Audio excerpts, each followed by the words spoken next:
Okay, welcome to another edition of Carnivore Bites. I'm your host, Jeff Sherman, and along with Dr. Eric Lopkin. Dr. Lopkin, a little slow. It's 2 weeks in a row, but I would have to say the Tweeter-inchief, again, shot himself in the foot, didn't he? Yes, he did. I mean, this one was so, it's inexplicable in your comments. I mean, inexplicable. Now, he could not have come up with a tweet that was better designed to mobilize people against him. It was the stupidest thing he could have done. I understand being frustrated with the 4 freshman congresswomen because, let's face it, these are not bright people. No, they're not bright. You want to say that? You attack their intellect. You attack their knowledge. To say go back where you came from, it's like, how moronic can you get? It's just, and even people that don't like and the other thing, I think, came to think of this, hold on. If you don't like these people, which many people, I think they're like, their approval rating, all of them, is AOC and Omar's, like literally, Omar's in single digits and AOC is like 12%. I'm talking about even in her constituency. All of a sudden you start mobilizing people to maybe feel bad and support them.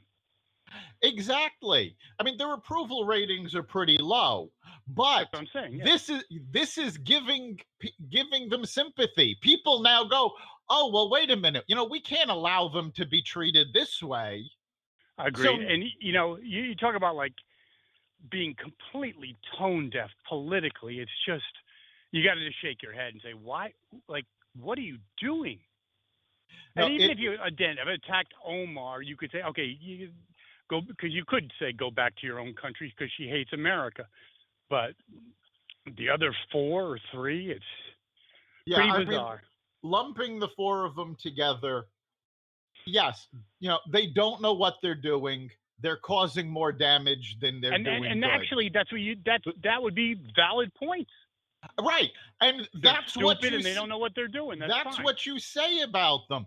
But the fact that they don't know what they're doing, the fact that they're lousy at their jobs and they're doing nothing but causing trouble, this has nothing to do with gender, with where their ancestors came from, with anything other than who they are.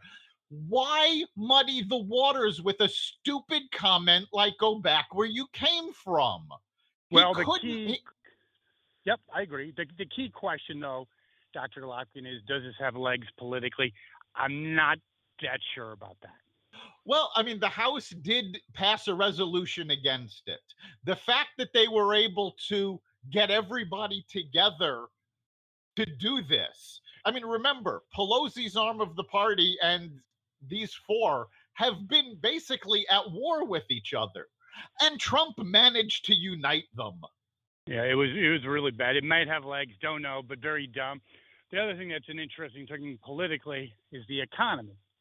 We both agree that Trump is hinged at the hip with the economy. The economy does well, he probably wins. If it doesn't, all bets are off. What do you see on the horizon? Well, the economy is actually going along fairly well. We got a number of indicators. For how long? Well, that's the question. We got a number of indicators this week that were all stronger than expected. Okay, however, the European economy is already taking a downturn. Internationally as a whole, the international economy is taking a downturn. So it's going to be very hard for us to, fight that flow. We're not an island. Yeah, right. I would agree. The Fed has led the markets to believe, though, that they are going to lower interest rates to keep the U.S. economy booming.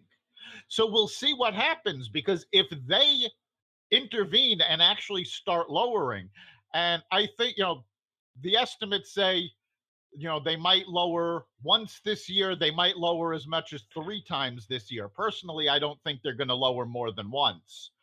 But if they're actually supporting the economy that way to hold off what we're doing, versus the rest of the world, then there is absolutely no reason the economy should tank before the election.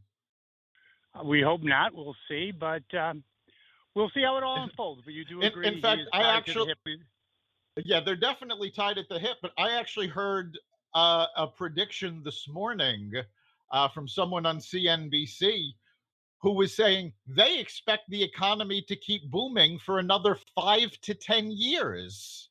Well, that's a little out there, but we will see. That, I guess, wraps up this edition of Carnivore Bites, Dr. Lopkin. See you next week. Take care. You've been listening to Carnivore Bites, part of the Exvadio Podcast Network. You can catch us every week at exvadio.com/podcasts, on the iHeartRadio app, the Apple Podcasts app, the iTunes Store, Spotify, and wherever you find podcasts. You can also catch us live every Friday at 4 on WESU FM 88.1.